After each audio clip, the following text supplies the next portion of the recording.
Hello everybody, I am Cassidy, I am the Hippie Catholic. Welcome to my channel. If you're new here, please subscribe to be part of the conversation. It's that kind of video. Very quickly, I want to say thank you to everybody who has followed me on TikTok. There's now over 20,000 people that have joined the conversation over there, which is super exciting. And we're growing every day. If you're not already following me on TikTok, follow me over there for nearly daily content. Please support me on Patreon if you can. Your donations really allow me to make the content that I do. Thank you so much to my lovely patrons that have been patient with me and have stood by me and have supported the work here at the Hippie Catholic. You are very much appreciated. The links to all my socials are in my link tree in the description box below. So, if you've ever poked around on the Catholic internet, you've probably run into a Regina George in a mantilla. Just keeping it real. Let's talk trads.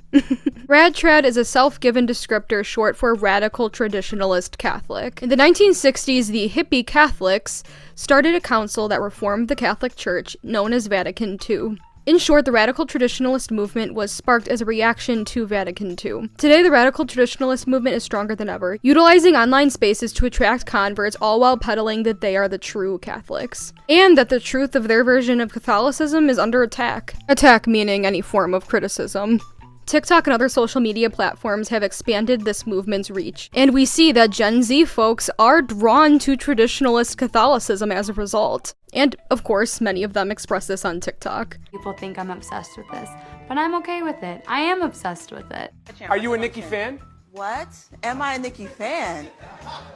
Pull up in the Sri Lanka. What? Sending no hate to anybody that's in these clips. In July of 2021, Pope Francis placed restrictions on the traditional Latin Mass, the Mass the traditionalist movement centers around. TLM for short. This sparked reactions from many traditional Catholics, including many young people. We do not question the validity of the new liturgy or disdain its celebration. We do not encourage disagreements that injure the Church. We do not block her path or expose her to the peril of division. There is an underbelly that I don't see being addressed here. An attitude of exclusivity. Bullying masquerading as evangelization. Those with the loudest voices from the Traditionalist Catholic movement want Vatican II done away with, or at least limited. The Traditionalist movement by its nature stands in opposition to Vatican II, as it was formed as a reaction to the Council. And this has been a common thread that has run through the movement since its conception. More than 20 years have now passed since the close of the Second Vatican Council. With me to discuss the disaster, Vatican II, are two priests who reject the Second Vatican Council and celebrate the traditional Latin Mass exclusively. Vatican II created a church without dogmas. The soul of Vatican II is ecumenism, and that is the attempt to bring together all religions, to break down their differences and to bring them into one great church. And this sentiment still strongly exists within young traditionalist Catholics, and the Pope knows this. And not surprisingly, there is an effort to exploit the Pope's culture of encounter in order to do away with it for good. An effort to return to cultural recreations from a world that no longer exists. A world where women were not treated as equals. A world where marginalized people were excluded. We cannot go back to this world. I'm going to start this video by saying I have been a victim of Regina George. I've gotten mean tweets, I've been ratioed, all just for not fitting people's mold of what a real Catholic should be. Here's just one example. At the Hippie Catholic is easily one of the worst of the current young Catholic influencers. She repeatedly places politics over religion and attacks fellow Catholics. Anyone who disagrees with her is a Rad Trad or some other buzzword. You guys had some funny responses to this tweet, and I totally agree with the person who tweeted this. You can't sit with us! Thankfully, I'm not the only Catholic stepping forward to denounce this quickly spreading movement in the Catholic Church. Others have taken to TikTok to denounce radical traditionalism. The problem with trads is that they're not ancient practitioners of their faith. They're modernists that like some ancient things, but they like enough ancient things to attract people while adding venom to the faith. Traditionalism is a problem in the Catholic Church. The Latin Mass is beautiful and should be more available, but the traditionalistic mindset is a problem. This video is really important to the conversation because my guest and I provide alternative perspectives that you might not see on other Catholic platforms. And with that said, I want to give a disclaimer. This video is not directed at any woman who just simply likes the TLM Mass and just enjoys traditional aesthetics. We know that not all of you guys are bullying, but this needs to be addressed. If you see any of this behavior within traditionally feminine communities, please call it out. This behavior has ultimately led to the restrictions of the TLM. Instead of pointing fingers at Pope Francis, why don't we sit and reflect on the decision and why it was made? And as Taylor Swift says, "This is why we can't have nice things."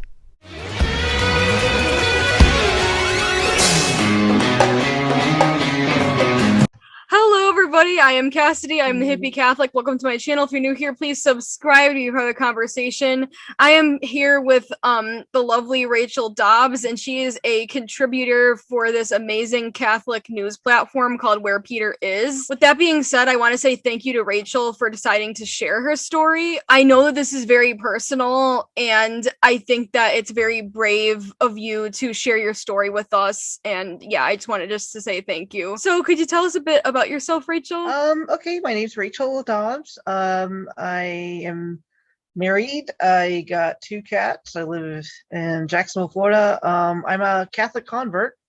I came into the church on April 4th, 1999, and been Catholic ever since. Before that, I was raised a Southern Baptist, pretty much, evangelical, and through various things, a lot of prayer, a lot of study, a lot of asking questions, I decided I wanted to be Catholic. So I became that, and it wasn't soon after that, actually was while I was through RCIA, that I really got interested in, the Trinity Mass and the more trad stuff. So I ended up becoming that, and basically stayed more in the trad environment till for 18 years, at least until 2018.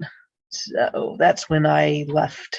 As far as other stuff, I got my BA, my bachelor's in history, and minored in English at the University of North Florida. Got that in 2008, and then I got my master's degree in history, and also from University of North Florida in 2016. And currently, I'm actually pursuing a master's degree in library and information science from the University of South Florida. So I decided to go back again to school. I've been married since 2008.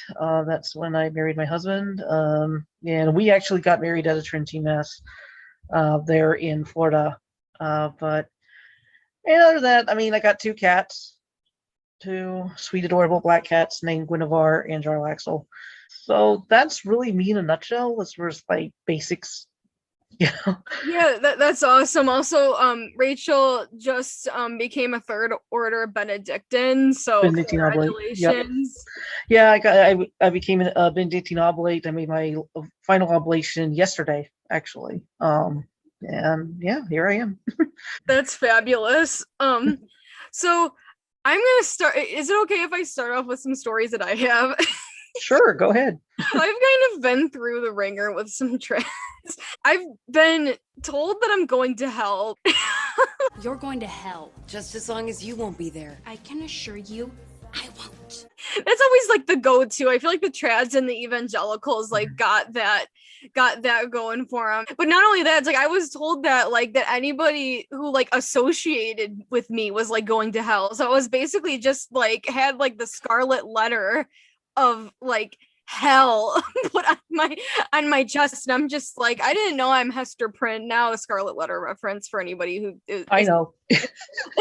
I literally had this one woman go nuts at me on TikTok. This woman, she went on this she responded to one of my videos about Pope Francis considering ordaining women as deacons, and she made this big video about it. And then she wrote this comment underneath it, and I'm gonna read it. She's like, I swear a few years from now, At the Hippie Catholic is going to release a documentary entitled How I Trolled the Catholics. One woman's journey cosplaying as a progressive Catholic that loved the TLM just to talk about how all traditional women looked at me weird, even though they didn't even notice me because I'm just a unicorn, laughy face. I know, long title. Quote, end quote. Wow. It was just insane. I was like, sheesh. I just have to laugh at this point because I'm just I'm sorry that you feel that way just about me just making videos reporting Catholic news. I feel like that, like, I had a really great conversation with Mike Lewis from Where Peter Is too. And like, I know that Mike has stories of like the trads like freaking out at him about like just actually reporting Catholic news. Oh yeah, they've been really awful to him, because they've hit below the belt too. You know, they've said terrible things about his mom who had died, his sister who died. I mean, they went really low. I'm sad to say that I'm not surprised, but oh, you've got your kitties joining us. Yeah, this is Guinevere. Hey, girl. Hi, Guinevere. Hey. Even Cardinal Soupage, you know, like the leader of the church in Chicago, was harassed by these people at the March for Life.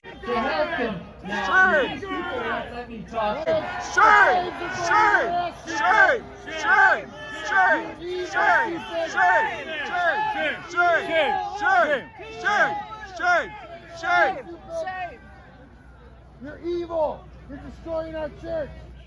And I'm just like, they were screaming at him, like, dudes, that's a cardinal.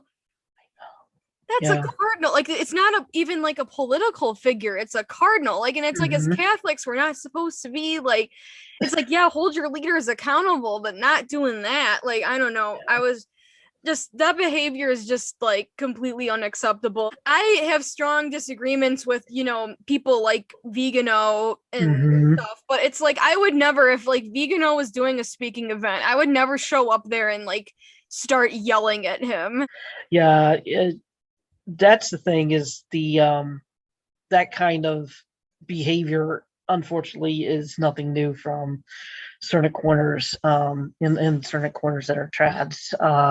Like I said, I encountered it, you know, back in the day, you know, back in the late 90s, where, you know, you had people putting out these our bishop at the time, Bishop Snyder, had done some.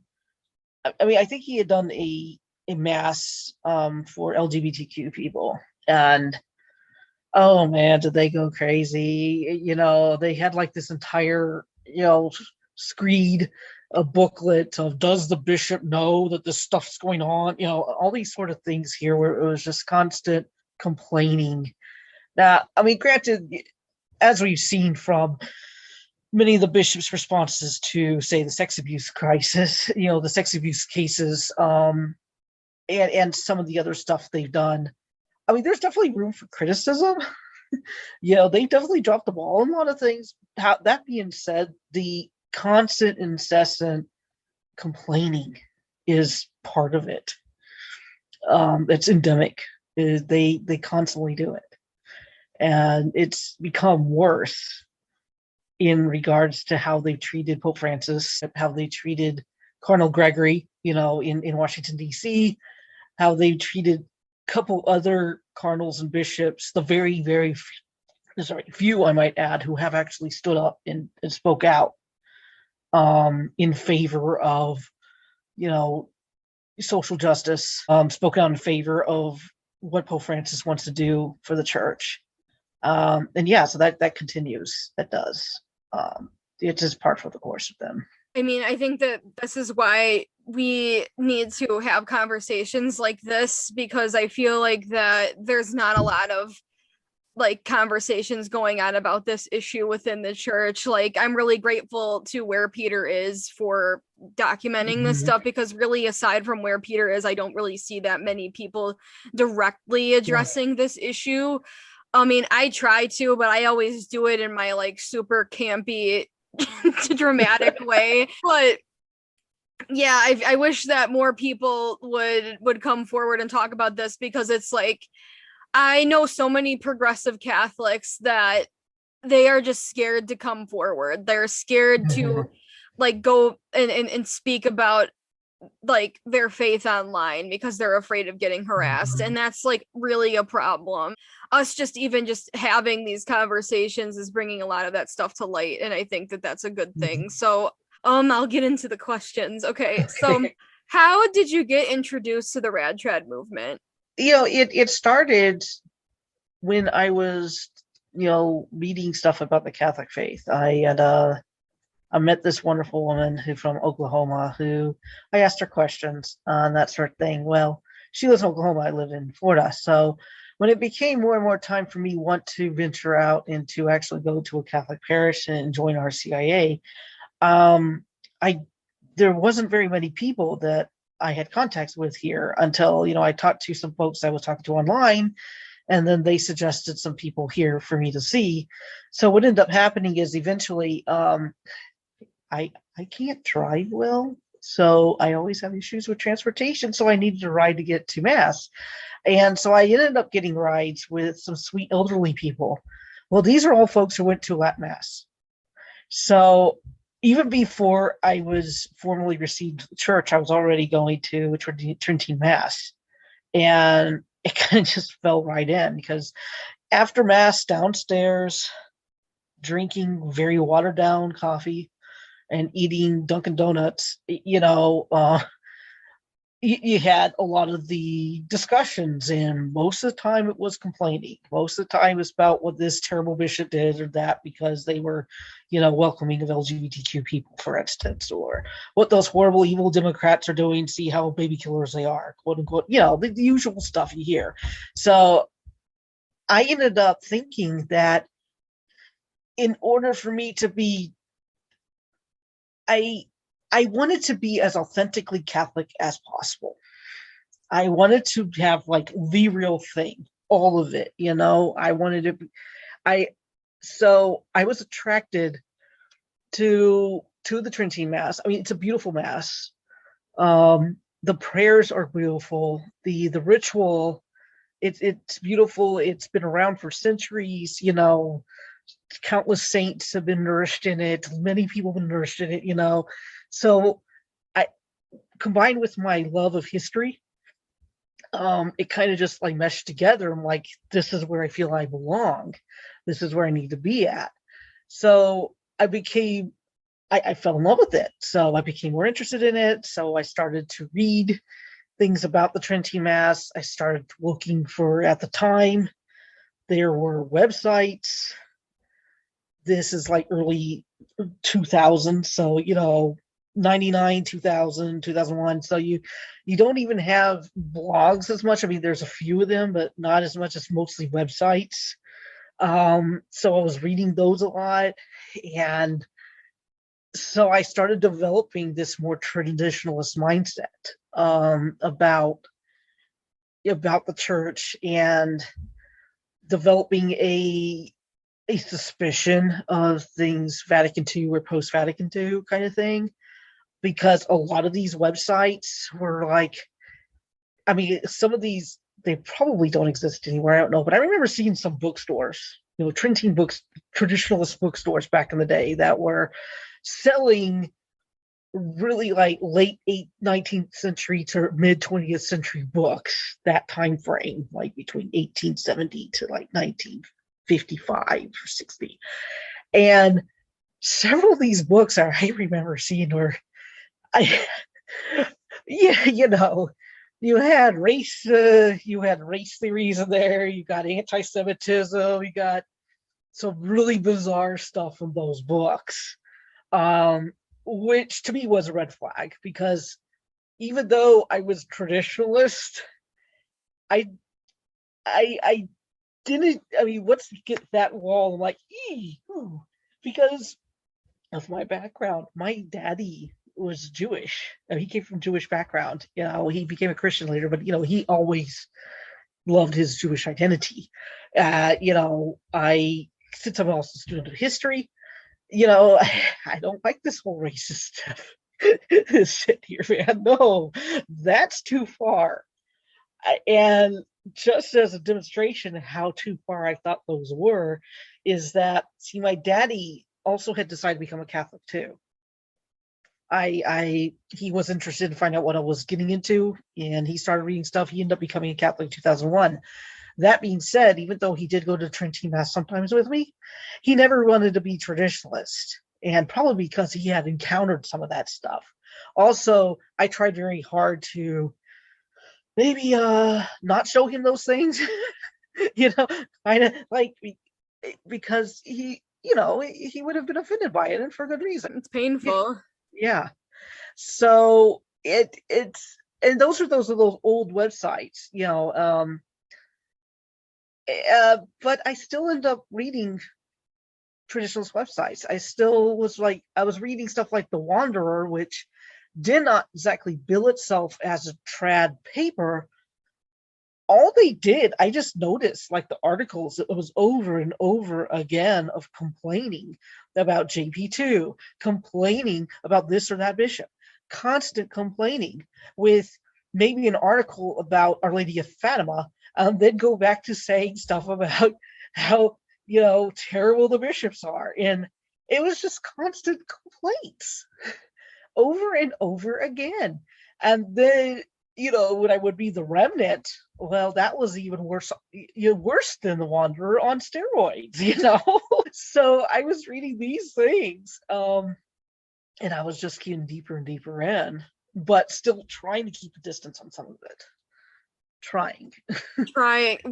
Well, and it's like, I think that the traditionalist movement, or the radical traditionalist movement, is interesting, I guess, from a religious studies perspective. So I guess some background on me. I got a business major. I studied business in college, but I also took up a minor in religion and philosophy, and I want to continue on with religious studies stuff and learning about that. I have an interest in that. So the academic side of learning about how religions behave in society and stuff. I feel like that the radical traditionalist movement is very interesting from a religious studies perspective of how it behaves in society. And I feel like that it, in a way, it's it obviously predates QAnon, but there's definitely some parallels with radical traditionalism and QAnon, and that's why I'm not surprised that there's been crossover in recent times. So so you said you were a history major. So what is a crash course history of the Rad Trad movement as we know it? Okay, I'm hoping not to get dates wrong here, or at least I'll do some approximate dates. Vatican II happened, 1963, or 62, 63, something like that, 65. Then a little later, 1969, the official mass as we know it, was promulgated, and that got some folks upset. I mean, a lot of people were happy about the changes. There were others who were not. Among them being Archbishop, I think it was Archbishop Marcelo Lefebvre, and he was not happy with not just that, but also not happy about some of the stuff the Vatican II had promulgated too. And so he had started, his the priestly order, Society St. Pius X, in the 70s, and there was already some tensions between him and Pope Paul VI about it. They basically were promulgated to preserve tradition, and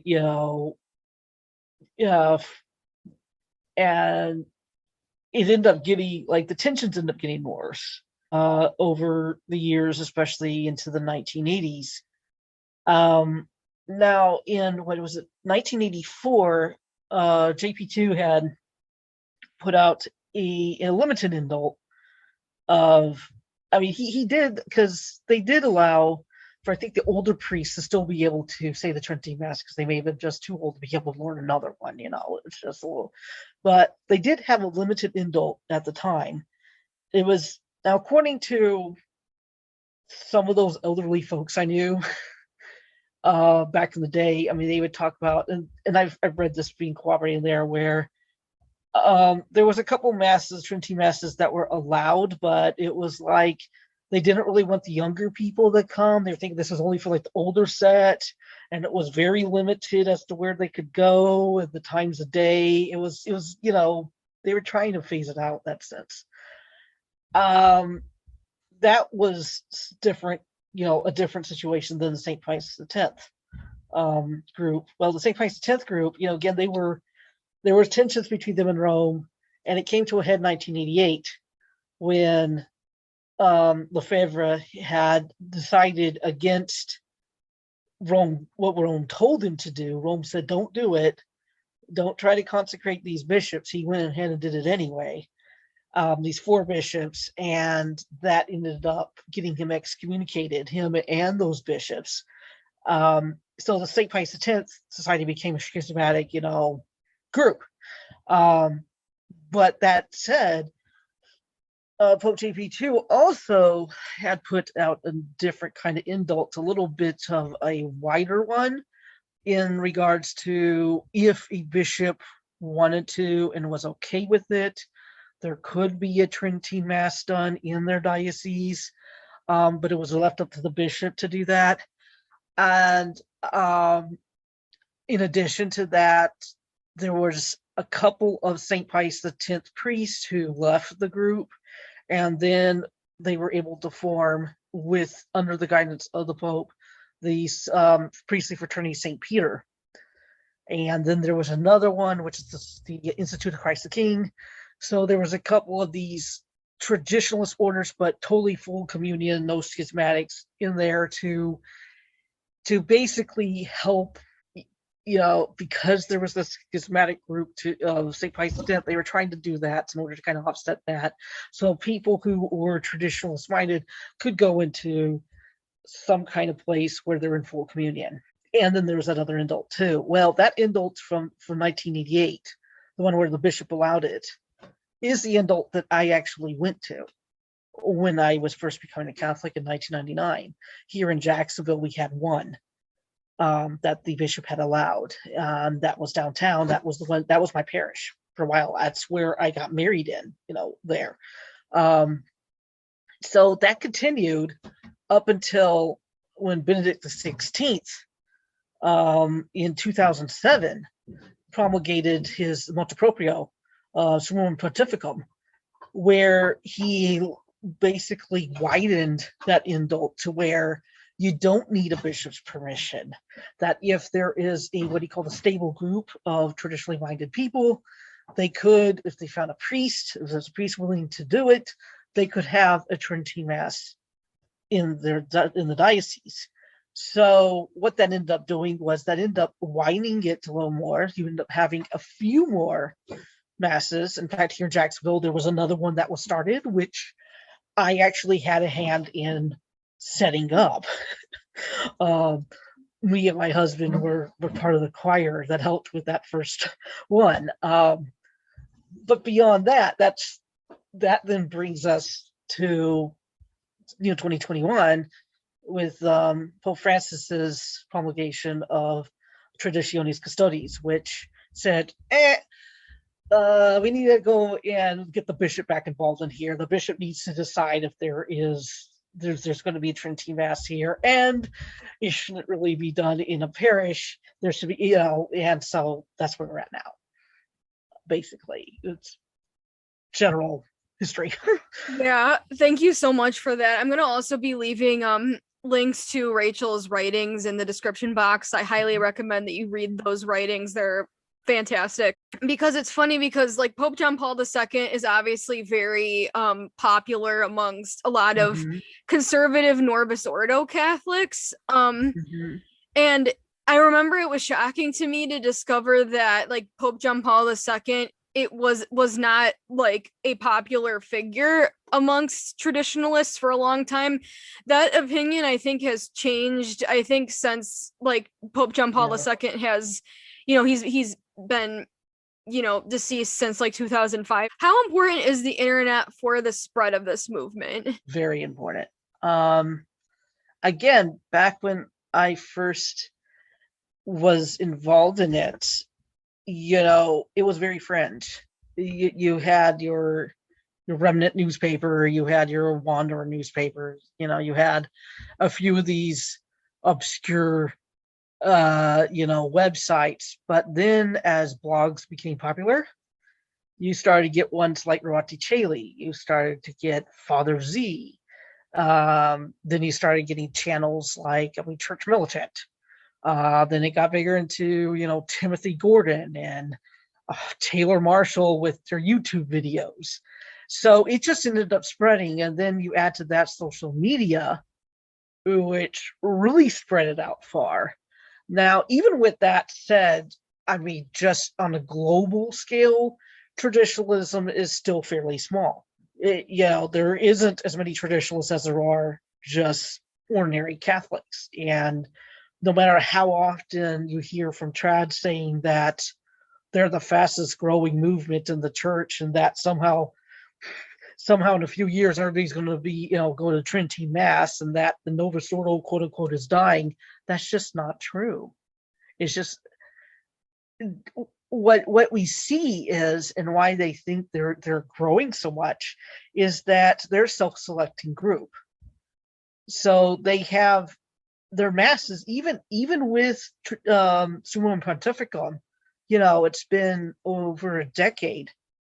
It still hasn't grown that much, even with that, more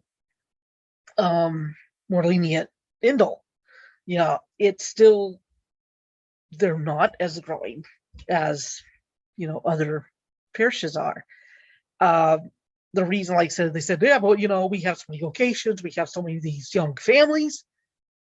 They're a self-selecting group. These are hubs. You see, like, the parishes here, you see the parishes there. People are coming from all over the place into one place. So, yes, it's going to look like it's really full. But these are like 10 people from this town, 20 people from that town, and this one and that one, or different areas of a city coming into that one place. Whereas if you have a parish that is around, a parish where you have a bunch of people around and they're going to it, you're going to see there's a whole lot more people. As we know, there is a growing Latino population in the United States. It's growing more and more and more. That's great. More the merrier. You go to one of their masses on December 12th for the Feast of Our Lady Guadalupe. It's so packed, huge, packed, full of people just for that one feast day. You don't see anything like that in Trinity Masses at all. My own parish, which does have a sizable Latino population, does have a full-on Our Lady Guadalupe celebration, and my husband and I have been able to go twice now. Once we went to 2019, and then of course COVID happened, but we were able to go this past December. This past December when I went, not only was it packed full, we were able to nab the last two chairs in overflow in the lobby, and there were still a ton of people waiting outside standing around. It was so packed. I've never seen anything like that. And that it gives you a much wider perspective that this is true, not just there, but you think of the church in Africa, of just how much it's growing, tons of people. And even though in Latin America there has been issues with many of these folks becoming evangelicals, and the church has had some issues there, but even so, it's still a lot of people. And it's just, most of these folks are not all willing and ready to go to a Trinity Mass. It's just not happening. So when you have trads online saying that the Trinity Mass will come back in full, will be totally restored, I'm like, you don't have the numbers. Well, and I think that's why they double down on their online presence so much, because even if they are small in terms of globally, that their movement is still pretty small. In my opinion, and from what I've seen, it seems like they're really trying to be the gatekeepers and the people that are in control of Catholic media online. And they're very, very, very protective over that. And I think that's why Where Peter Is gets the amount of fire they get, is because they don't want to have that threatened, because that's how they can reach as many people as they can, is through the internet. I mean, it's again, it's like I mentioned QAnon earlier, but it's kind of similar to QAnon in my opinion from what I've seen. I'm definitely concerned about it. I completely agree with Pope Francis's decision to restrict it, even though I have gone to TLM Mass before. I thought it was a beautiful Mass.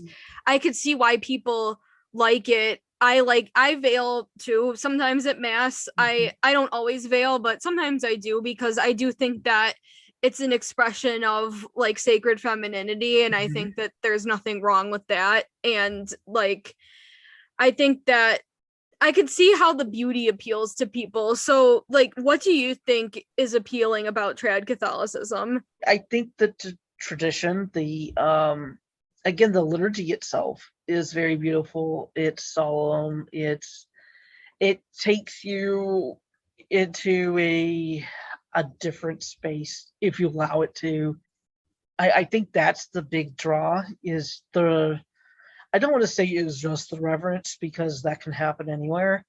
But I mean, there is that solemnity, that beauty of, the ritual itself. There is something mystical about it. You feel like you're on holy ground when you're there, and like I said, that's a beautiful thing. And I mean, you can feel that anywhere. I think because of the aesthetics of it, it gives that more that presence, you would say. This is something apart from what you usually are in. And that's an appeal of it. Latin language is incidental to it. I don't think that's the main draw that's in Latin. I mean, it's beautiful. Latin's beautiful. I used to be in a choir. I used to sing in Latin. Gregorian chant is gorgeous. But again, some of those aesthetics there are things that can be done in a regular mass, in an official mass. And I've seen it done, very well. But I think there's also the connection with tradition and especially one's heritage in history. Because the Tridentine Mass, as we know it, for the most part, it was codified in the 16th century. So there's a history behind it. There's a long history with it. And even if you go back further than that, I mean, you did have other variations, but there was always that Roman Mass, generally speaking, because I don't buy I used to buy it, but the whole Mass of the Ages thing is just not historically tenable. So, I mean, there's that appeal, and there's appeal to tradition, there's appeal to history, there's appeal to beauty. And I can understand why why the people who are really attracted to it will love that sort of thing, would have that connection. That's why I loved it. I loved it for all those things. I still love it.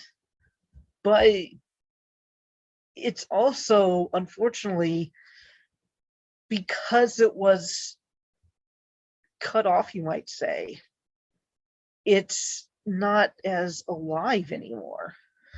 It was cut off at a certain point. You don't get new feast days on it at all. There's always problems with the calendar. Every year it changes. Obviously, you get 24 Sundays, you might get to 28 Sundays. And then you got to figure out in the missal, well, which Sundays from time after Epiphany do you have to use to go time after Pentecost? It's a little confusing. Yeah, definitely. There are issues with how it is set up. And that's just one of the issues. But the fact it is frozen. It is frozen. And I know one of the reasons why Pope Benedict decided to put out this Summorum Pontificum was he was hoping there would be this cross, pollination, or this cross sharing between Tridentine and the official Mass, and that somehow they can mesh together and share, and but that didn't happen. You end up having one side being completely against that. The trads were completely against that. They still wanted their amber. When Pope Benedict decided to change one of the Good Friday prayers, the one that was the most problematic for a long time because of the prayer for the Jews, it was put as perfidious Jews. And he said, nope, we're not going to put that in there. We're going to change that. They went ballistic. They were the ones who were absolutely upset about that he would dare change it. And this is one of the problems, is this fortress mentality, this frozen in time mentality that if something wasn't done then it can't be done now. And that to keep tradition, you have to keep it as it was and only keep it like that with no growth. What happens when you don't grow? You die. Yeah, you die. You get stunted. Yeah, stunted. And that's what's happened to it. It has been stunted. It's frozen. I would have loved, I did get this idea that no, there's still a way. We're still just as relevant today. We can grow. We don't have to be stuck in 1962, or we can grow out of this. But can they? Again, look at the literature they all use. Well, right, and it's like the issue with, like, I think that on paper Benedict's idea was a good idea. I think that the idea of like, oh, that like maybe if we like lessen the restrictions, there'll be like cross-pollination and that more people will be called back to the church. I think that sounds lovely, but we know now, seeing the way Catholic Twitter is, seeing the way these bloggers and influencers are, they're not interested in that. They're interested in, we want to hammer you heretics out, and we will not stop until we do that. And you can't negotiate with somebody like that. When Benedict put that out in 2007, I was as ecstatic. I thought this was a wonderful idea. We were happy. My husband and I were even more happy that meant we could have a Tridentine wedding, which we did. That being said, I look back on it now and I'm like, it was a great idea, but it failed. Instead of there being a willingness to learn and, share, they doubled down. And to make matters worse is again how they treated Pope Francis. That's a perfect segue into my next question is like, how do you think this movement threatens the church? Well, again, even though they're small, and in the grand scheme of things, most Catholics in the world it's not even on the radar. They're not listening to Catholic media. They're not caring about it. However, that being said, they've had a big bullhorn because some of their ideas are now being espoused by, one of the absolute biggest Catholic media empires in EWTN. They're spouting some of the same stuff I heard from trads back in the day, and they've continued to, especially in regards to Pope Francis. That's a serious problem, that they've had that much influence. And that's what it really comes down to. It's not just the liturgy, but the big problem here and what they have unfortunately influenced is the how they've treated proper authority. How they treated some of the bishops, especially how they treated Pope Francis. Because even though I was a trad at the time when Pope Francis was elected, I was reading Rad Trad, and I saw what they were saying about him immediately. Immediately after he had come out of the loggia. Immediately. They were complaining about the dumbest things.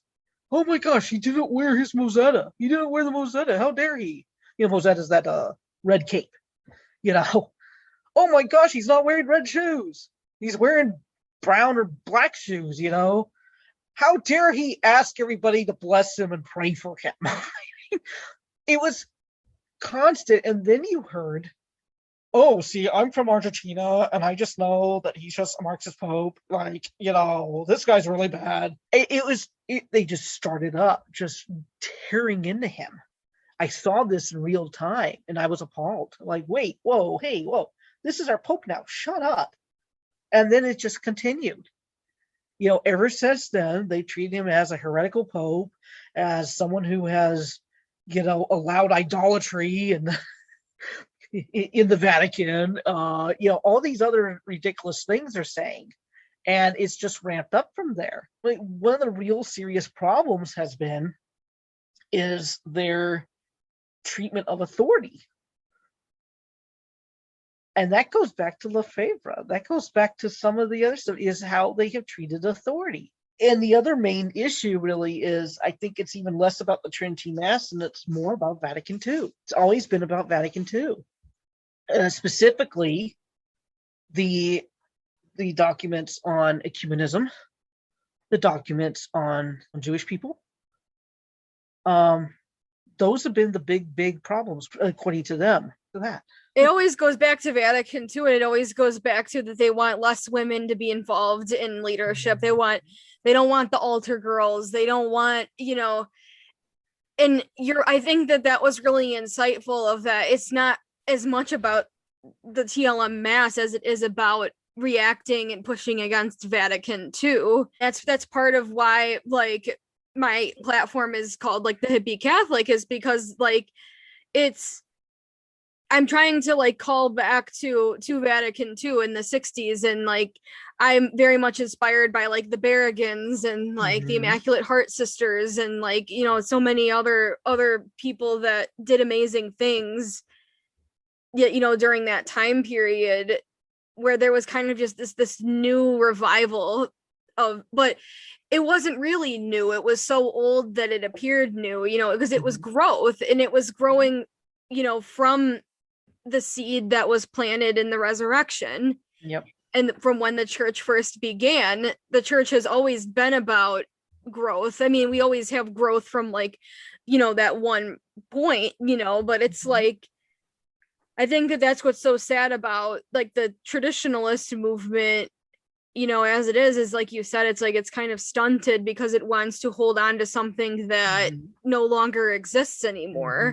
Yeah, that's the case. Why do you think the general public should be concerned about the radical traditionalist movement? Like, why should they care about what's going on in our church? It's a good question, because, I mean, generally speaking, it's not even on the radar. That said, some of these ideas do creep in various ways. Like I said, any of the ones watching the EWTN, it's definitely creeping in. Some of the stuff that these radical traditionalists support, especially in the political realm, ends up hurting a lot more people. So that's concerning. Again, the average Catholic's not even aware about most of this stuff at all. But it is concerning for, I say, the future of the church and where the church is going, especially in regards to the issues against Vatican II, against the Pope himself, because that undermines unity. That undermines papal authority. And so that can hurt all of us. And that's why I think we do need to pay attention to some of this. No, and I think that's, like, very true, because, like, something that I've learned making content and stuff is that, a lot of, like, I have a lot of viewers that come from a lot of different backgrounds. I have some that are practicing Catholic, and, some that are not even Catholic at all, but are interested in learning about Catholicism. And then I have just some people that are completely non-religious, but for some reason just enjoy watching me. And they're always like, oh my gosh, like, you talk about this movement so much, and there's just so much, because it's such like a web, but there's so much history, there's so much like to wrap your head around. And they see people on TikTok going, oh, you need to be Catholic this one way. And then I'm over here like, whoa, no, that's not true. There's, there's lots of ways to be Catholic. I mean, we're a global religion with billions of people. There's, like, that's impossible to have, just this one way be the only way. And it's like, I've tried to explain to them why they should care, because this stuff does affect elections. And I know that it's like in the United States, we talk about, like, separation of church and state, but it's like, let's be real here. I mean, we can see from 2016, and, like, these religious institutions and their opinions and their bullhorns matter. Yeah. For organizing people. The threat to the church and to like I think that it's more complicated than just politics, and I've tried to explain that to people. There is more going on than just, oh, they have different politics than me, so I'm going to try to work against them. There's a lot of other things that are going on underneath, like the undermining of unity. I've seen like Rad Trad's post live streams of exorcisms on live streams, and I'm like, where is your bishop? Where is your bishop? Like, how is that allowed? How are they allowed to get away with that? Like, and it's just weird. And it's like, and all I keep asking is, where are the bishops? Where are the people that, like, why are there people that are allowing this? And I mean, and it's like, and these people have big platforms, and they use those platforms, they weaponize those platforms. It always makes me think of like Mean Girls, of like, you can't sit with us. Like, there was like this one tweet, I'm not going to say who exactly tweeted it, but you might know who tweeted it. This guy was just like, if you don't pray the rosary every day, you're not on the team. You can't sit with us. You know, yeah. Like, and I was just like, what? You can't sit with us. Again, that's that exclusive fortress mentality that unfortunately, I mean, I was into, you know, the whole like us versus them. We're in a special club. We're the real Catholics. All the rest of you are just woefully misinformed and don't understand or don't really know real Catholicism.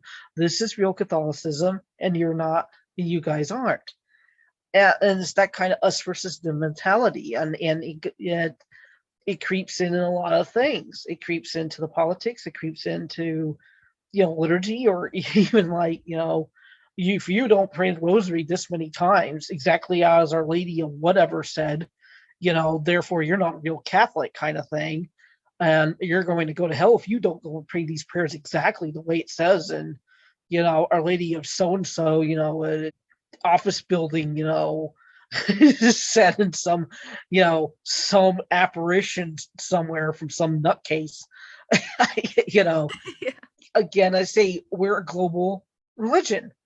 We comprise of just, you know, every race of people, every ethnicity, every culture is within the church. And so therefore every culture is allowed to express itself in the church. There's many different devotions. As a Benedictine, for instance, I mean, I might pray rosary sometimes, but that's not my main form. My main form is the Liturgy of the Hours, which is actually the official prayer of the church. I mean, the rosary is beautiful. The rosary is a wonderful devotion. It's not the official prayer of the church, though. The official prayer of the church has been the Liturgy of the Hours for centuries. Lectio Divina, again, is another devotion of, you know, prayerfully praying the Gospels or any parts of Scripture and meditating on it. That predates the Rosary by centuries. You know, another aspect of this is the very Western Eurocentric attitude about what constitutes a real Catholic, because the Eastern churches don't pray the Rosary either. They got their own devotions, which also go back a bit ways. This exclusivity, again, that hampers growth, that excludes people. It's just not Catholic. Being Catholic is universal. Being Catholic is inclusive.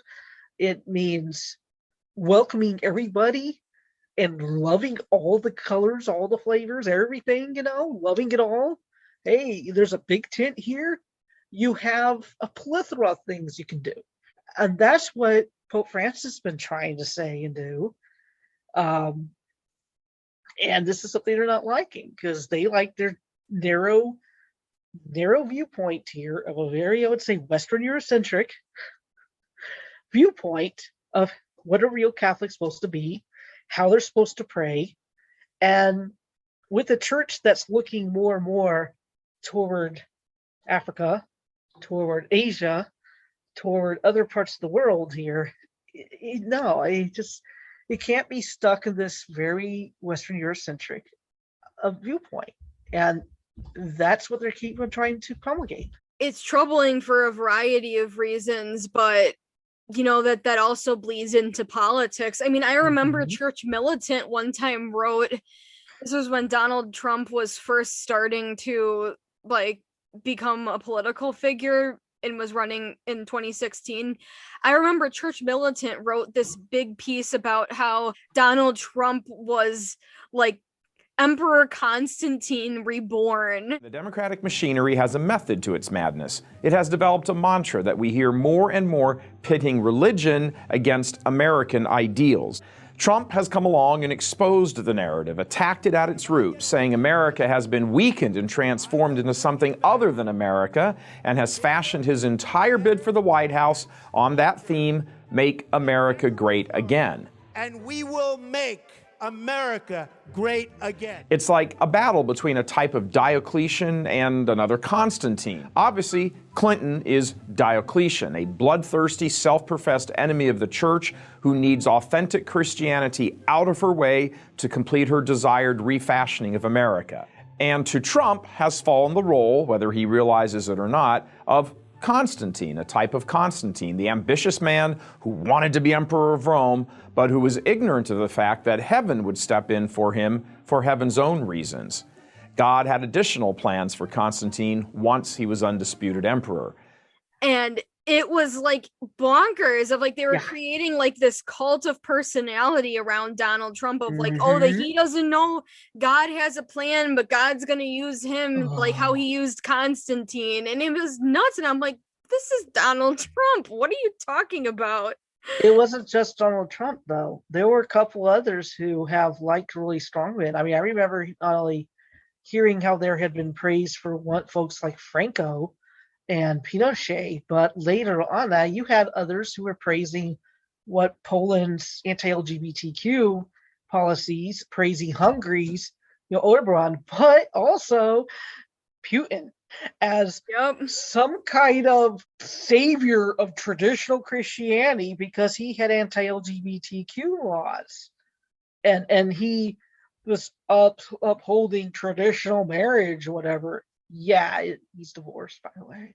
Putin, this guy, this butcher, and even now, granted, I'll say, Rad Trad did come out fully condemning Putin for his war of aggression in Ukraine. But you have Eric Sammons of Crisis Magazine, which is not actually official trad one, but, he said stuff more or less in support of Putin.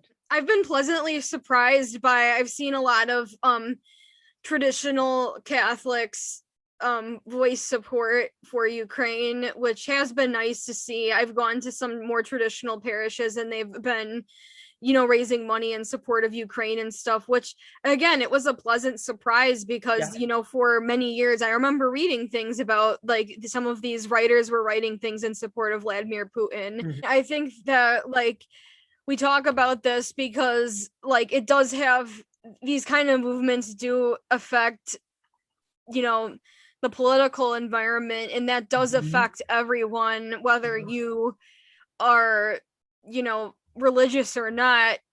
You have people that have platforms and they're using them in these kinds of ways. It's going to have an effect on you. What are some things traditionalism has to offer the church? I mean, there are some good things again about it. It goes back to a beautiful liturgy, maybe instilling more of that sense of the mystical, perhaps the transcendent.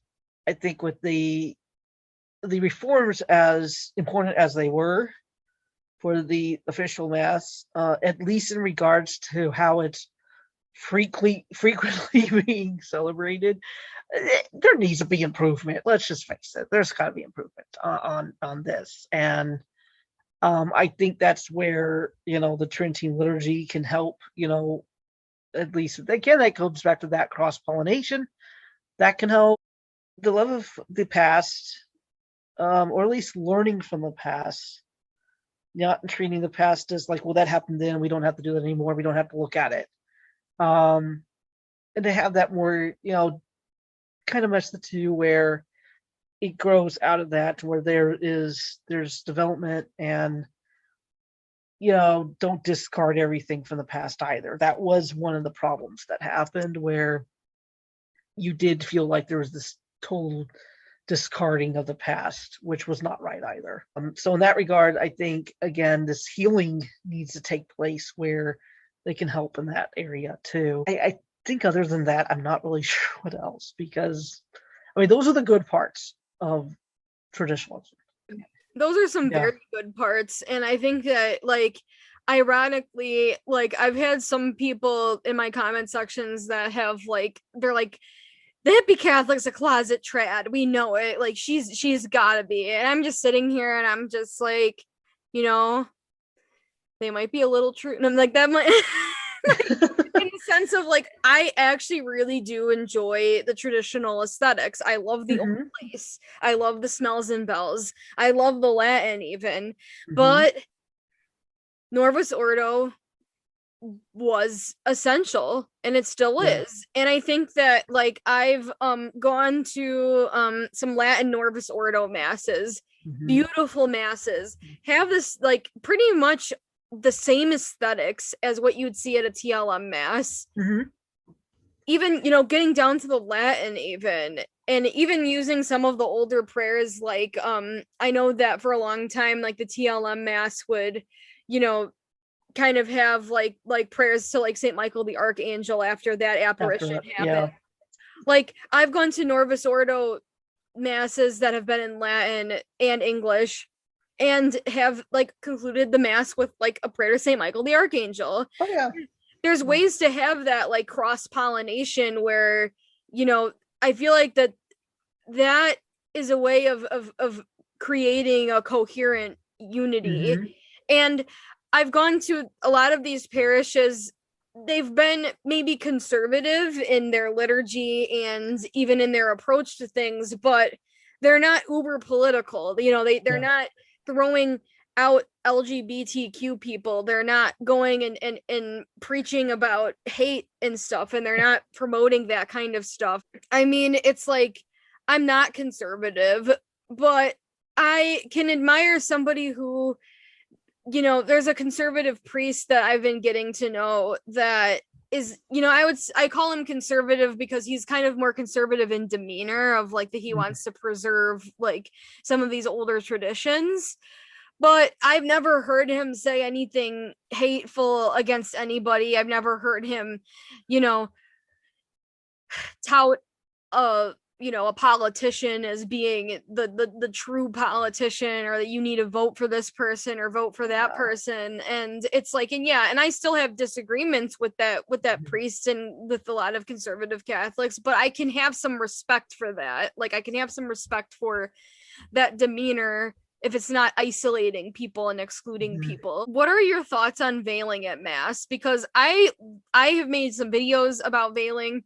I do enjoy veiling, and veiling's kind of been like almost like a sort of like litmus test, sort of like, oh, if you're a trad, like you veil. If you're, from presenting person, you veil. I used to veil all the time. I used to veil any mass I went to. I stopped in 2018, and I had to think carefully about why I was veiling. For a long time, I was thinking I was doing it out of reverence for God. But the more I thought about it, the more I was like, but was I really just doing that as to make a statement? And the more I thought about it, I was like, maybe for myself personally, it might have been maybe a bit more of making a statement and less about reverence for God. So that's why I stopped. However, I mean, I still wear headbands. I do that. So myself personally, I don't have a problem with it. But if it comes to the point where it becomes more of a source of pride of making a statement and less about reverence for God, then perhaps don't do it. But it's every woman's individual choice. I've gotten criticism from traditionalist Catholic women that they get very angry that I like to veil because I don't fit into their mold, like to the point where, I mean, calling back to the beginning of our interview of like somebody saying that I'm cosplaying being Catholic because I like to veil and I'm a progressive. And I'm like, that's really quite ridiculous. I've gotten criticism from older women that were forced to wear the veil when they were young, and they get angry seeing me, a progressive, taking up that kind of devotion because they're like, you don't understand how bad it was. You don't understand how they forced us to wear this, and you're just wanting to bring it back. Like, what are you doing? I've gotten like older women, like, the Susans from Parish Council, I love them, but like they're like clapping back at me like, what are you doing? But I listen to them because they are a lot older than me, and they do remember a time where we didn't have a choice. We didn't have an option. And there was some really gross sexist theology beneath why you have to wear a veil. I mean, even like I've heard people argue like, oh, you need to veil, for the angels so that the angels aren't going to be creepy at you. And I'm like, what is going on? Like these crazy bonkers things, and as a way to like show the woman that she's in her place and that she's beneath her husband or beneath the men present. And that's why I tell women or anybody who wants to veil, they need to be aware of that history. They need to be aware of that underbelly that, that is connected with veiling before they start veiling, because there's going to be people that, might be caught off by you veiling because they might think that you support those things. And you also don't want to inadvertently be supporting that kind of behavior and stuff. Like, I've listened to, like traditionalist Catholic men, online say things like, if we get the women to start veiling again and then we can make it like a requirement, that's a big win for us. Like we can get, and I mean, it's crazy. And it's like, but that's what they want. And I mean, I've heard like traditionalist Catholic women write about that, like if women wear jeans, that's like immodest. And oh gosh, I've heard that. Yeah, I mean, it's so bad. I had years ago, I had a friend of mine, traditionalist lady, who kind of chided me for wearing jeans because of this ridiculous idea that it points to one's crotch. And I'm like, huh? I mean, well, then that's also a good reason for men not to wear jeans, because where do you... it's ridiculous. It is so absurd. The whole like modesty thing is so absurd. It guys, look, there's many different types of fashion all over the world. What is modest for one culture is not going to be modest for another, whatever. And they forget that modesty really is about not drawing attention to yourself. Being moderate, not being so ostentatious or gaudy or overly materialistic. Or like trying to like flaunt your wealth like at mass to try to make people feel like that, that there's class differences between people at mass. Like that's very important. And it's like there's a lot of discourse on modesty in trad girl online spaces, and it always incenses me. It makes me so furious, because a lot of these girls and these women, they'll preach that like if you show your shoulders, that's bad, but then they'll go but when they show their shoulders or they show whatever, then it's fine if they do it, because it's fine if they do it because they're doing it in a more godly way. But they're gonna go and preach that other women can't do that, and I'm just like, what are you doing here? And like, and I've also seen people that have argued that like that you should only make your own clothes, and like, yeah, good luck on that. Right? It's like, okay, like we all can't make our own clothes, and we all can't like, I think that people that can make their own clothes, I think those people are like magical, but like, I admire that. I have a sewing machine. I could mend things, but yeah, make clothes, no. Well, and I think that gets to like the heart of it of like whatever, like modesty is completely subjective because it's an internal thing. It's an internal attitude. Standards for modesty are very cultural, and you know, and even within cultures they're subjective. So and it's like, and modesty has been, I'm going to use modesty in air quotes, modesty has been used to perpetuate a lot of like harmful narratives that have put women in danger. We can't ignore that. That's another one of the big problems.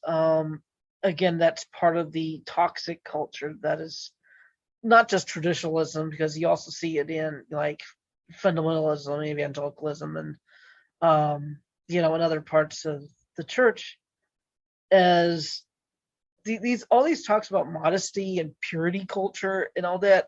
All it does is reduce women down to an object. It also reduces men down to an object too, or that, you know, men can't help themselves for some stupid reason. Like, dude, control yourself. I'm sure, you know, you can keep it in your pants and, you know, control yourself. Women, it's not our responsibility to control men's, you know, sexual desires. That's up to them. I mean, that's actually something our Lord said. Our Lord said, you know, if you're the one who's, you know, looking at a woman, you know, and thinking adulterous thoughts about you, maybe it's better that your eye get plucked out. He puts it on the man, not the woman, on that. But yeah, reducing us down to not just our physical attributes, but also our sexual attributes too. That's all we're good for, and it's just wrong. And there is a segment in traditionalist culture that does have this idea that women shouldn't get, you know, educations, at least higher educations, that they should be at home all the time. In fact, there is a stupid book that just came out called, I think, Ask Your Husband by Timothy Gordon's wife, that actually espouses a lot of these really terrible things of like asking the husband's permission if you can walk outside your home kind of stupidity. I'm like, what? I'm sorry, no, a marriage is supposed to be a team. You know, my husband and I, we're a team. We're equals. We're totally equals.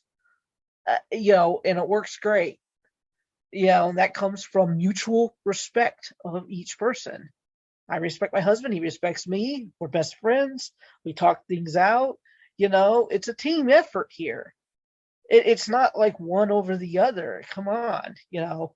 Right, and that's just such a scary thing in a marriage, to have that kind of like emphasis on domination.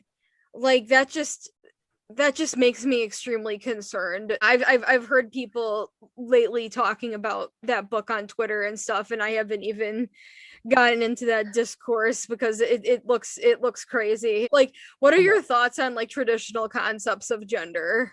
It's outdated. They have this similar idea to you find again in fundamentalism, in Christian fundamentalism in particular. And there's this ahistorical or anti-historical attitude or belief, I would say, of the nuclear family as being the most traditional, you know, arrangement that a family is. And that's just not historically accurate at all. You know, women have had to do their share of work, you know, for time immemorial.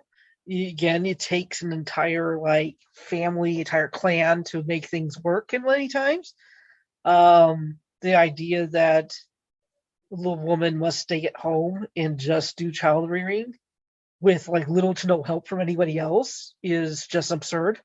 Again, traditional families isn't just like mom and dad and kids, but also aunts and uncles and grandparents and cousins and other, you know, neighbors in the village kind of thing. They all basically help raise all the kids. You know, it's a group effort. That's the traditional form. Yeah, it takes a village. So this silly idea that, you know, somehow the most traditional gender role is for a woman to stay at home, if she's married, to stay home, raise kids, do housework, and nothing else. Or if she's unmarried, to stay at home and take care of her brothers and sisters until daddy finds somebody to hand her off to. It's, again, absurd. It's harmful. It's very harmful for women. It's just not tenable in this day and age. That must be said more and more. It's not biblical. It is not Catholic. It's not even a traditional Catholic understanding of it. Again, as you look what the reality is on the ground, is nothing like what these stupid people are saying. The nuclear family dynamic is essential for capitalism to continue on the way that it has. And we can't ignore the influence that capitalism has, over all of this. Because, I mean, it's like you look back at like the 1950s and before that, it's like, the husband would work all those hours and stuff because he wouldn't have to worry about the housework because his wife was doing all of it. So meanwhile, he's getting exploited at his workplace. He doesn't spend any time with his kids. And then, and the wife has to stay home to take care of those domestic duties so that the husband can work more. Well, not only that, but the 1950s is an anomaly. The 1950s, 60s were an anomaly for that. At least here in the United States, post-war, you end up having a time of prosperity afterward, helped out in part by, the GI Bill that was given to white soldiers coming back from the war. Unfortunately, it wasn't given to black soldiers. It was given to white soldiers, so they were able to accumulate wealth. The economic disparities between rich and poor white people was not as high as it is now. So you could conceivably have a guy go to a factory, work at that factory and make enough money to buy a house and to take care of a family. That was conceivable then. But that was an anomaly. Right, yeah. And it was really only beneficial for white people because sadly black veterans coming back from the war were not given the GI Bill. You had redlining going around. They were denied loans, so they weren't able to go and share in that wealth. The 1950s, it was not this great golden age that's some of these communities think it was. It was not. And the women, had already during the 40s were, they were the ones who were making munitions in the factories for the war effort. And then we're told, oh, no, we need to get back in the kitchen. It's time for the guys to come over, take over. And so there was that disconnect going on. The world changed. It changed. You can't go back, especially as we became more and more an information, society or an information service society and less of an industrial one. In an information and service society, well, there's no reason why women can't work in it. We're not doing heavy industry. There's literally people that are alive today that lived in the 1950s, but these people that, they hold up the 50s as like this golden age, they never actually consult the people that actually lived through it about what were the 50s like.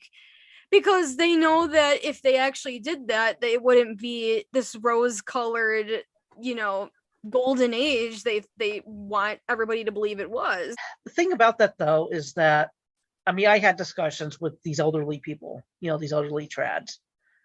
And they were the ones saying, well, back then, everybody was going to church and everybody was praying more. We didn't have all these other problems. They were much more, Christian and, things were better. And so they say this sort of stuff.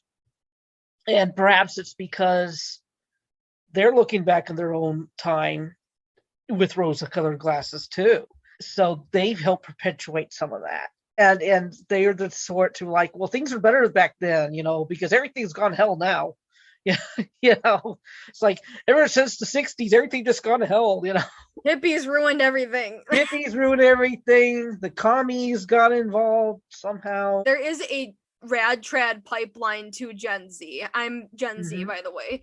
So there are a lot of people that are vocally converting to Catholicism are doing so with the influence of the Rad Trad movement. There's a big presence on TikTok. There's a big presence on basically every social media platform, and they're using that. And there's a lot of Gen Z creators that are touting this kind of propaganda, and it's really concerning. And you know, I feel like I've been saying that over and over, but it's true. That's how I feel about it. So it's like another question that, you know, going off of that is like, how has the traditionalist movement infiltrated institutional and cultural power in the Catholic Church, in your opinion? Well, like I pointed out before, is, you know, it's definitely influenced EWTN.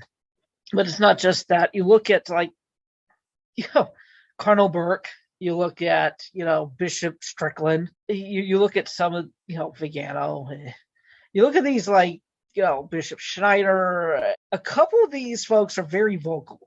You know, you see them on Twitter, and you see them promote a lot of really stupid things. And so some of the stuff they're saying is stuff that trads had been saying before. And especially considering that some of these bishops are also very anti-Pope Francis, that feeds into that. And that's where there's a dangerous problem. In addition to that, I mean, just look at how the traditionalists have treated COVID for the past 2 years, and how some of these bishops saying the same things, where they're very anti-vax for stupid reasons, very anti-scientific reasons, as well as anti-mask for the same stupid anti-scientific reasons, anti-public health reasons. And I mean, these sort of things, like I said, I think probably one of the biggest, you know, concerns is, as you pointed out, how Gen Z is being influenced by this stuff, and that's concerning. And that might be one of the reasons why Pope Francis put out Traditionis Custodes. In addition to, you know, him finding out, like, say, priestly fraternity St. Peter priests were refusing to celebrate at a Chrism Mass in Rome, kind of thing, or some of them are wanting to do their own private masses in St. Peter's without, you know, again, wanting to be their own little exclusive group. It's that kind of mentality that needs to stop. Stop thinking yourselves as this exclusive group that, one, have a persecution complex, and think you're so special. Why do you guys think you're so special that you have to have a special little mass, the special little, you know, concessions here? Why not just celebrate the rest of us? They bully people online. I mean, the stuff you mentioned about what poor Mike has gone through. Oh, yeah. And myself, you know, I've been skewered too, and I'm like, whatever, you know.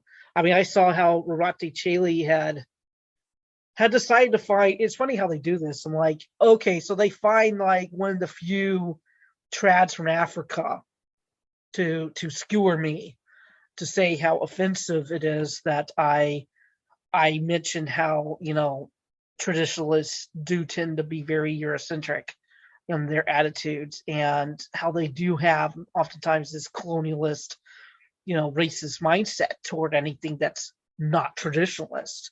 You know, hence why they treated, you know, our Amazonian brothers and sisters like crap when they were in Rome, you know, for the Amazon Synod. For, you know, that's just one of many things.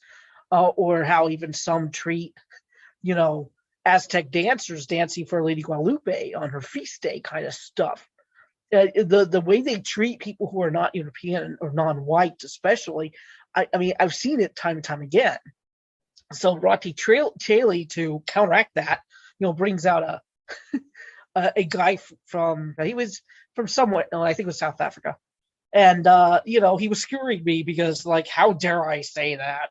You know, that's just racist. We're trads down here. I'm like, okay, all right, you are. That doesn't mean most of the other African countries are. I still stand by what I said because, again, I've encountered this. I've encountered this kind of this racist attitudes toward things that they don't understand, or things that don't look right way or whatever. Again, their treatment of our Amazonian brothers and sisters is a big example of that.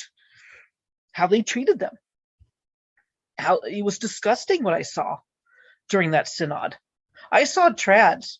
Like I didn't share. I mean, I didn't save the picture, thankfully. But they literally showed, shared a. There's an old, like, I think it's a 19th century picture, etching of Saint Boniface chopping down, a sacred tree. Now, in the original picture, it shows that there are two children that are strapped to that tree about to be sacrificed.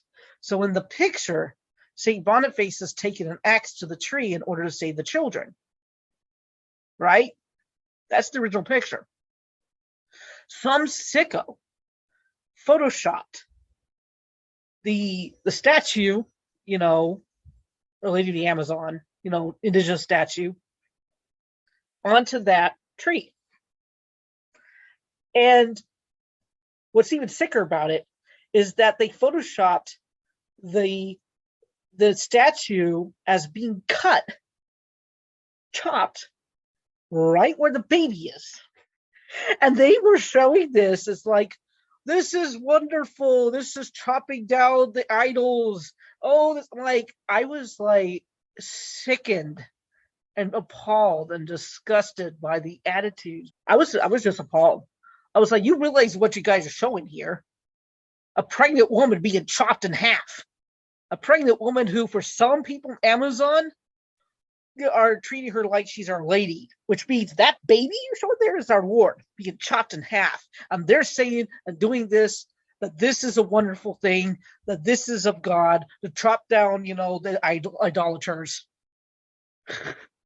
They were sharing that it was sick stuff like that I kept seeing over and over again.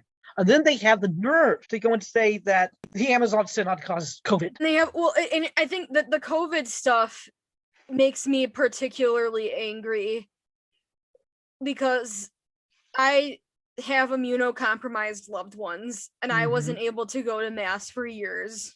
Yeah. And my loved ones that are still immunocompromised have not been able to go to mass because they have to choose between their health issues and protecting their physical health and going to mass. And then meanwhile, I hear trads going on their stupid little podcasts and stuff going on about how, you should just be willing to give your life for the mass and just be able, but they are not willing to put on a mask to protect their neighbor. And whatever happened, and these people are like pushing people down so that they can receive Holy Communion. I'm sorry if you have that attitude. This is my opinion. You are not worthy to receive that host. Exactly. No, I was furious to see just the sheer selfishness and sense of entitlement and it wasn't just trads. There were some others who were furious that they couldn't go to mass, that it had to be shut down for a time. How dare they keep us from this? How dare they kept saying. And I was furious because, how dare you? I mean, how spoiled and entitled do you have to be? Use this time as a way to offer it up as a small sacrifice to pay. Because, we have Catholics right now who can't receive the Eucharist because they're fleeing the war, they're in refugee camps, or they're deep in the Amazon where priests can't get to them every Sunday, or they're really sick. Yet they're still hanging on to their faith and doing what they can under those circumstances. And all we had to do was put on the mask and maybe stay home for a bit. And he couldn't even handle that. How spoiled rotten are we? Totally spoiled rotten. I was furious, and I still am over that. How spoiled rotten we are here in the United States and other parts of Europe. How we're so spoiled rotten that we couldn't go and do what was necessary to help our fellow brothers and sisters of people who are immunocompromised, or those try to mitigate the spread of this deadly disease. I went into lockdown on March 14th, 2020. I didn't get to come out of lockdown until July 6th, 2021, when I had to go back to work. That's when they made us go back. I had been going back to mass before then, but that was after I was fully vaccinated. And the vaccination, it's a gift. To me, that was a gift. It was a chance. And then they even spurned that too. I mean, how spoiled rotten. And to me, that's scary. That's scary to me, because it shows us pride, and pride's the worst of the 7 deadly sins. And they're so proud. We're so proud as a country and as a church within the country. The Catholic Church within the country is so proud that even COVID wasn't enough to humble us. And that's scary. What would it take? I'm afraid to know. I think that the trad response to COVID, I think, is a perfect example of what's been an issue with their movement from the beginning of the contemporary movement, which is the issue with authority and having to obey authority, because there's that pride, and they believe that they are the ones that should be on the throne making the decisions. They believe that it is their way and that they have to be the ones that are in charge, and they don't want to have to listen to their own bishops, to the Pope even. They don't want to have to listen to anybody. Yeah, and that's, to me, is the big danger with this movement, is that obstinate defiance of authority, because that hurts us all. That's the very thing that we can't have right now. We need unity. Do you think that there's a way traditionalist Catholicism can coexist with progressive Catholicism? I don't want to ever say there's no way, because, God can give grace to be able to do that. But there does need to be some serious self-reflection. I mean, granted, on both sides, but to be frankly honest, the vitriol has been on the trad side for a while. I mean, being called a baby killer, which is what I've been called, a democrat, which is what I've been called, like with you, going to hell, all this sort of, this kind of stuff needs to stop. We're Catholic. We're your brothers and sisters, trads. We are, whether you like it or not. And that goes for LGBTQ brothers and sisters. And that goes for all of our non-white brothers and sisters too. That goes for everybody. This is what pride, unfortunately, does, is that unable to listen, unable to see the other side, and unable to see that, let it go, man. You're not that special. You're not. You're not, you haven't been sent by God to be some crusader to, bring back, I don't know, Christendom as it was, who knows when. Those days are gone. It's done. Please give it up already. It's like, yes, you can have a mass, but you know what? If you can't, then, there's the easiest ways you could take those same aesthetics and do it with the official mass. The Benedictines do it all the time. And the Benedictines are a super, super old order. They're doing it. No problem. But yeah, I mean, it's just give it up. That's what I say. Like, dude, give it up. And really, I've been asking this over and over again, and why I ended up leaving in 2018. That's when I stopped going to a Trinity Mass at all. Was I kept looking like, okay, it's great. We got these great aesthetics here, but where's the love?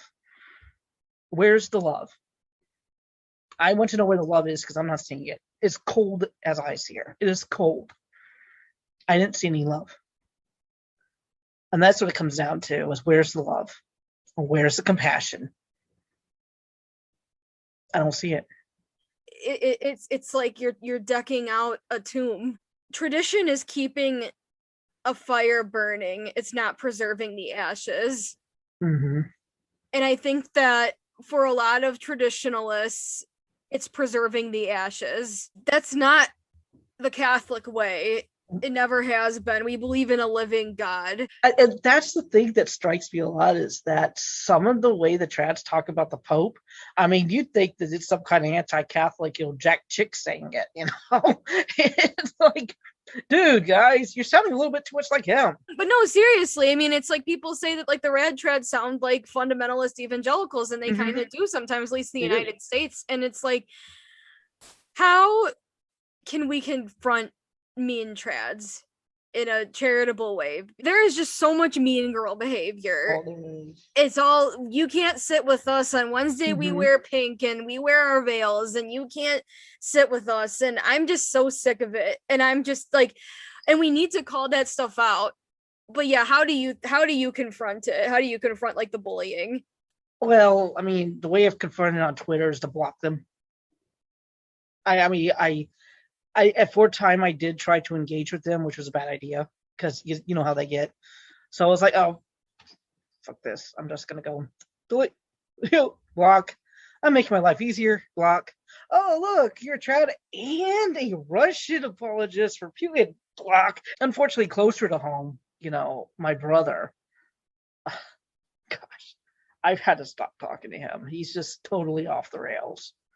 He's completely not just SSPX, but just completely off the rails. Uber, Rad Trad as can be. And I can't talk with him. It's just there's no sense trying to talk to him. He's it's painful, but sometimes you just kind of have to just let them be and not engage. Now, for some others, there has been a few that I know of that, that where Peter has helped them at least reconsider their positions. And that requires a bit of openness. I guess if there's one that was more open to at least listening and trying to seek answers, there might be more of a possibility of a dialogue. But if they're just bullying, block them. The whole throwing pearls before swine thing comes into play, and just block them. That's all you can do. I mean, you can pray for them, but they have to see that their pride's getting in the way, and it's time to really self-reflect and repent. And that's true for us too. We always should be doing that. Yeah. And I think evangelical Christians do this as well, but I've seen Rad Trads do this a lot.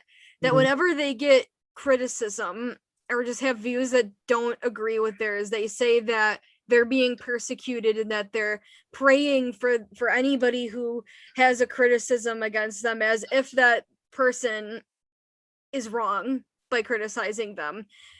We've lost the language of engagement. We've lost the language of having debates. And in order to have debates, you have to be coming from two different perspectives.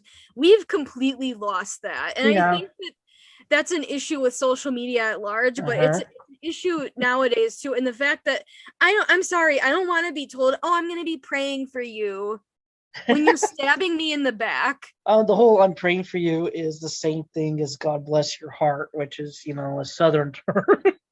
Yeah, it's not sincere. My aunt lived in the South for a while, and I remember that she told me, she's like, if anybody says, "Oh, bless your heart," they're not your friend. They're telling you you're a dumb bitch. Yep. Yeah. That's or they're just. I've had my mom tell that to me before, the whole I'm praying for you, and my mom's anti-Catholic. Whatever she says she's praying for me, it's because she's praying that I stop being a Catholic. And I'm like, sorry, Mom, it ain't happening. It's usually that kind of language and stuff you'd think you'd see more in the fundamentalist spaces, but it's in Catholic spaces too. It's I think there's so many scenes from movies. And I pray every night that you don't go straight to hell. Oh, I won't go straight to hell, Emily. I want to stop off in New York first. I'm like, I'm like, you know what? I'm gonna stop off at New York first. If I'm not gonna go straight to hell. Yeah, yeah. That's that sort of thing. You just kind of have to let them be, because I know what's happened to myself when I try to engage them, and what ends up happening, it makes me more angry and doesn't help my soul any. And that's when my husband tells me, hey, probably should just lay off doing this. So yeah, confrontation like that, it just it doesn't really do anything to help. It just really stokes the fires more. And so it's best just to block them, maybe say a little prayer for them, and move on. Yeah, I think that that's definitely great advice, because I think that it's like when somebody's coming in to your space with that kind of like confrontational attitude, which I've had trads try to, encroach on my space in so many terrible ways. People have tried to silence me in so many different ways, like how they've tried to silence many other dissidents or people that they think that they label as dissidents that maybe even aren't. I mean, I am kind of in certain issues, but like, like they try to silence people, and it's a way of asserting dominance and control, because that's the only way they can wrap it around in their own heads, that they have to be showing that the traditionalist way is the way. And how do you show that you're the way? By conquering other people.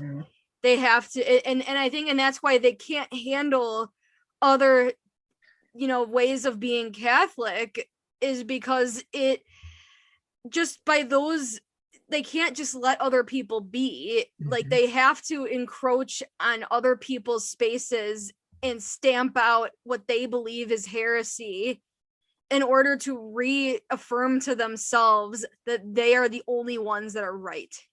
Yeah. And you open up a history book, that is a dangerous way to operate in the world.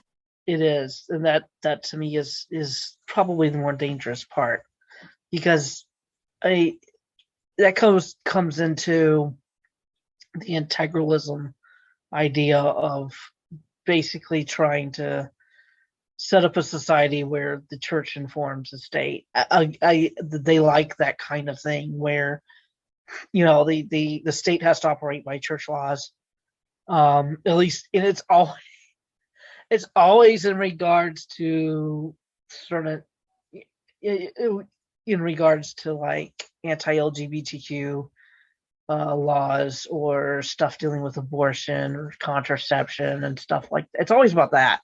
It's never about the excessive crony capitalism, the kind of stuff that we see now. It's never about the capitalism part. Even putting like LGBTQ issues up against abortion is insulting anyway. I mean, it's two very different things. I've had to learn how to use the block button, and God bless the block button, because you know what? It's like, if you're coming into my space, you're coming in here and you're disrespecting everybody, you're disrespecting me, you're not treating me with human dignity. I'm not gonna let you just keep doing that, block button. Just keep going. And it's like, and I honestly do pray for those people, because I have met a lot of people who used to be those people. I would say they are very good people. Like, they're very good people, but they've really had a big journey with learning how to release that fear of, because a lot of people that come to traditionalist spaces, they come to it out of fear, and they want to have the answers handed to them. I know that's why Gen Z loves it, because it's like, you want to grasp onto something older and something that, that's not going to fail you. And that's very, and it's like, I have OCD, the longing for certainty is a very big thing with, people who struggle with OCD. And I mean, and just people who have the human experience. We want to have the certainty, we want to have the safety, we want to have all of that. But operating from that fortress mindset it's very dangerous, and the more isolated people get, the less they are willing to listen, and that's really scary. And I guess my final question is, what do you wish you would have known back when you were a Rad Trad that you know now? I don't have all the answers. Like you, I went into traditionalism thinking that it was the most authentic Catholicism, authentic Catholic expression, and that I had all the answers. I had arrived. I knew everything. I had the fullness of truth, and everyone else didn't. The older I get, though, the more I know that I don't know everything. I don't know. I know less than I thought I did. And that's fine. That's okay. That means I have room to grow. That means I have room to learn. And that's something I think, everyone should come to know, that we don't know. The reason why 2018 was such, a pivotal year for me is that was the year my daddy died. And seeing that happen and made me really think about, what is it I believed? I had to reevaluate everything. And I realized there's a lot I don't know. I don't know. I'm hoping my daddy is fine. He's okay now. That he's in a better, place. But I don't know. I still don't know. I pray for his soul every day. I hope he's okay. But there is that fear I don't know. Because how can anybody really know what happens after one dies? So I had to think about that, of what I don't know. And I didn't really have much of an anchor. And that's where finding Benedictine spirituality helped me, because it does give me some anchor. But the anchor is basics. But even with that anchor, the anchor says that we will all die, and we do have to think about that. The anchor doesn't say we have all the answers, though. The anchor does say, the rule, we have the basics, and we live by faith, and we got the basics to work with, the basics of the gospel, and keep just living that gospel. And what does that gospel entail? Well, you look in the gospels itself, and what does our Lord say? Love the Lord your God with all your heart, soul, and strength, and love your neighbor as yourself. How do we do that? We'll look at Matthew 25. Look at the Beatitudes. How do you treat others? And part of the rule in chapter 4, talks about the good works. What are the good works supposed to do? And those are all taken from those particular passages of the Bible, of the Gospels. So what is it do I know?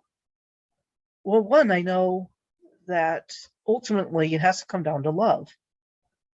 And that's something I didn't really grasp, I think, as a trad. As a trad, it was about rules. It was about X, Y, Z. You have to do this, this, and that. And you should be good. You should be fine. You do this and this and that. But that's not how life works. Life at a moment can change irrevocably. One moment you're alive, next moment you're dead. And I learned that a little bit, 6 to 8 months after I got married. My husband was rushed to the hospital. He almost died of pancreatitis. That was a huge shock for me. It's like, whoa, life can turn on a dime like that. Life is not certain.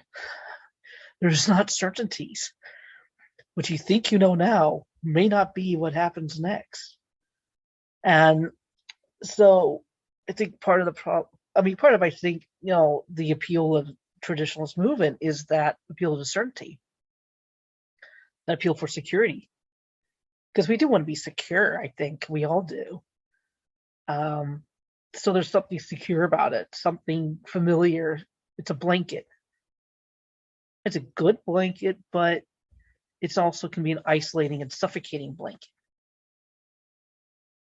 So what I learned now, and I struggle. I struggle with this stuff. I haven't arrived. I said, I know less than I knew then. I'm 44, Gen X. I know less than I did as a 20-something-year-old thinking she knew everything. No, I don't, and that's fine. That's okay to not know everything, and that's hard for me to say sometimes because I do want to be certain. I want to know. There are many times I've wondered about who God is because with my background of being an evangelical Protestant, I was always hearing about the end times and the rapture all the time. And then go to be a trad and hearing about 3 days of darkness and Fatima and, God is the stern judge. I wondered sometimes, well, is God an asshole? Is that what he is? Is he just wanting to go and damn people to hell for not doing some prayer right? Or is he really God of love? And I'm hoping and praying he's a God of love. I look in the script, I look in the Gospels, I see a God of love. You see the compassion, you see the care he has for people. You see it in the Beatitudes, you see it in in Matthew 25, where he talks about, between the sheep and the goats, those, come to heaven are the ones who feed the poor, feed the hungry, give drink to the thirsty, welcoming the stranger, visiting the prisoner. And to me, that must be the real God. Not this God of vengeance, not this God of hate, not this God of war, not the sort of God that sadly many trads would prefer to have. Or at least the ones we've seen online, the ones, the rhetoric and the, what we see in that culture. And it's not just in that culture, like I said, it's in evangelical culture, it's in, it's into many other. And that's what we have to fight against. And we do it with love. Love is the only way, because I have that tendency within myself, which might be surprising to some people. Yeah. I have that tendency to lean into wanting to have the concrete answers and the rigidity. And I think that's why, I can truly see why people are drawn to traditionalist Catholicism. Mm-hmm. But I think that, something that I've been reflecting on when I read the writings of the mystics, and even modern mystics like Saint Jamal Golgani and stuff. Mm-hmm. There's things in those writings that are very intense and are very hard to wrap your head around. Even mm-hmm. things with Saint Faustina and stuff. There's things that are hard to wrap your head around. And if you approach them at face value, it's easy to just become terrified. Yeah. And want to retreat into this very rigid view of God as this taskmaster. But I kind of just had this moment of reflection one day. I was reading some of St. Gemma's writings and I was like, maybe I'm just not understanding something. Maybe this is talking about something that's more advanced than what I'm understanding right now. Maybe mysticism is about asking the questions and not finding the answers. Yep. And that has liberated me, and it's allowed me to deepen my spiritual life in ways that I wouldn't have imagined. And, it's that non-dual thinking that Father Richard Rohr talks about. He's the Franciscan priest, it's how do we undo that way of being in the world? Well, it's love, and it's being okay with uncertainty, but trusting that love is there, and trust is the antidote to that fear ultimately. Thank you so much for this lovely conversation. Thank you for all of this. I really appreciate everything. Go follow Rachel on Twitter, and go check out Where Peter Is, of course. And then if you would like to support the Hippie Catholic financially, you can donate on Patreon, and that really helps this platform keep going and function well. Where Peter Is also has a Patreon, so donate to them too. We are both grassroots Catholic platforms. Donate to us on Patreon. You're really helping real artists and writers create content for you guys. If you're not able to support us financially, that's totally okay. You can support Where Peter Is and the Hippie Catholic by liking, sharing, and subscribing to our platforms, and let us know in the comments. Let us know what you think. And yeah, thank you so much, guys, for watching. I'm Cassidy. I'm the Hippie Catholic. God bless.